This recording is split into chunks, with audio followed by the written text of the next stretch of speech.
Adam, I am so excited to have you back in the kitchen. You've just got back from Italy, and I know you're going to cook a fantastic dish because you've got two of my favourite meats sitting in front of me. This dish is going to be cannelloni filled with Wagyu, bacon, mushrooms in the oven. Perfect. We should get started. What are we going to do? I need you to chop up mushrooms and the bacon for me, mate.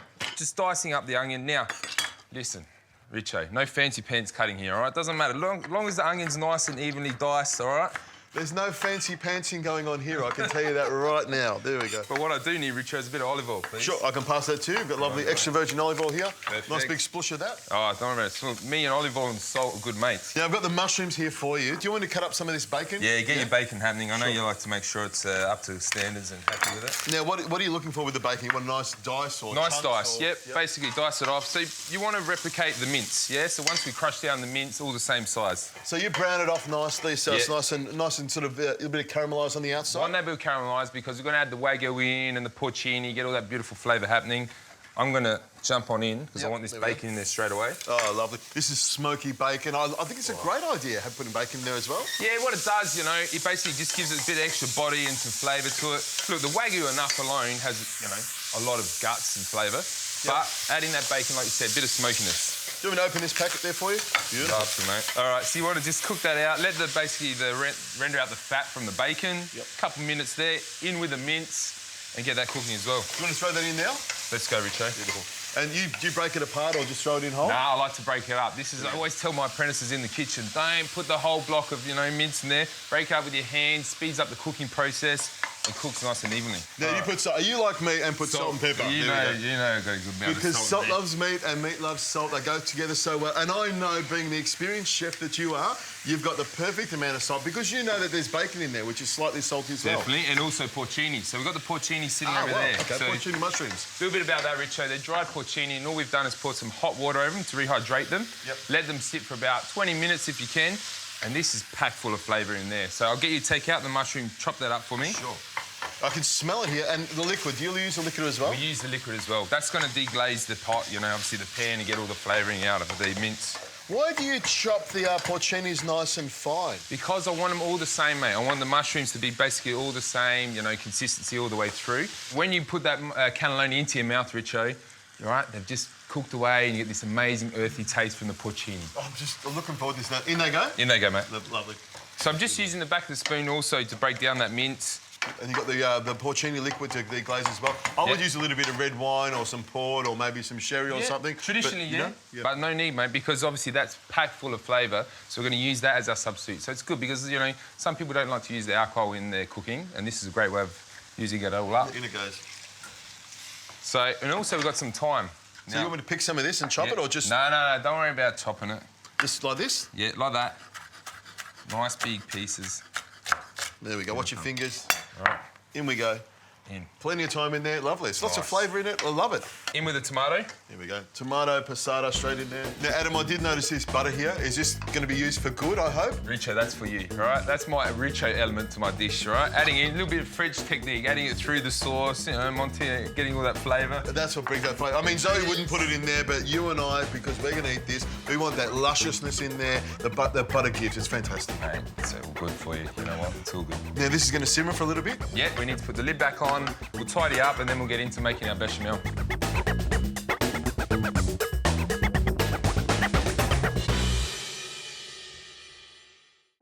All right, Richo, the ragu's nice and reduced. I've tried to allow it cool a little bit, but if you have a bit more time, you let it cool down when you're filling your cannelloni. Nice. Looks fantastic, smells good. I could put this on toast, Adam, and I think I would be very happy. So in with the butter, melting that off. Nice. Now you're going to make a white sauce here, so you don't brown the butter, do you? No, you don't want to have that burnt, nutty taste through your white sauce. So just keep an eye on it. As soon as it starts to bubble your butter and basically it's all melted down, in with the flour. I haven't heated up the milk. I'm adding cold milk this time, so I'm going to have to work it a fair bit with a whisk. Ah, just in case there's any lumps in there. We would actually make it with a wooden spoon. It's a bit of a funny thing with chefs. We make it with a wooden spoon, and you whisk it to get the lumps out of it. Yeah, well... I don't have many lumps in mine, Adam. So I'm after perfection. You worry about those cannelloni, Richo, all right? Just make sure you fill them properly. So in with the flour. Nice. And you use equal quantity to flour to butter? Definitely. You really are a master of filling those cannelloni, mate. That's a good job. It's like making sausages. Now, for me, I mean, you're using the hard shells. Yeah. So these are already the par-cooked ones? Par-cooked, so basically you need to fill them, then you put either a sauce, you could put just a tomato and passato over the top, but we're putting the white sauce with it today, and then into the oven for about 20, 30 minutes. And with these, you can use any filling you want, spinach, ricotta, whatever. But I'm glad you're using meat, but anything can go in in these cannelloni shells. Yeah, look, if you could, you could add some spinach and traditional spinach and ricotta, but today, the meat, mate. I don't mind adding a little bit of pinch of salt now, Richo, as well, OK? Just to get flavouring it, but not too much, because I'm going to add a good amount of parmesan over the top once we pour the white sauce on our cannelloni. Beautiful. Just about there. I've got a couple more of these to do. It smells fantastic. You've got the sauce just about to thicken up and go on top of it. Yeah. This is going to be a beautiful snack for us, I think. Basically into the oven from about 180 degrees, Richo. Yep. For about 20 to 30 minutes. Basically, when you press down on your cannelloni shells, they should basically just almost cave in, not break it, fall apart. It's ready to eat. Now, that'll take about 3-4 more minutes. What we'll do is we'll clean up this, and by the time this is cleaned up, your sauce will be thickened up. We'll be able to pull it all together. I can't wait for this one.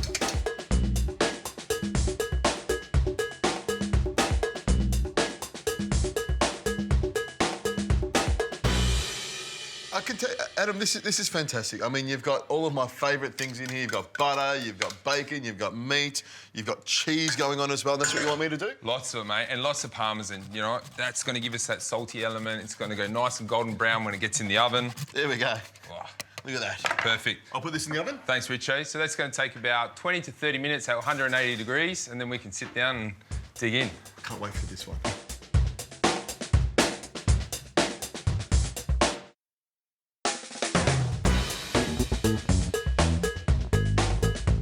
Look at that. Wow. Looks fantastic, smells good. Nice and golden on top, just the way I like it. And plenty of meat in there, Adam. You've done well, you've done well. It's the cheese that is stuck to the edge of it. Fantastic. Look at that. Knife for you, fork for you. Steaming hot. Let me have a look. I'll let you get in there and burn your mouth first, and then I'll let it cool down a bit. What I'm looking for is to make sure the pasta's cooked. And it looks like it's cooked all the way through. Nice and I mean, soft. it just soaks up all the moisture in it, doesn't it? It does, and it takes on the flavour too. That's the great thing.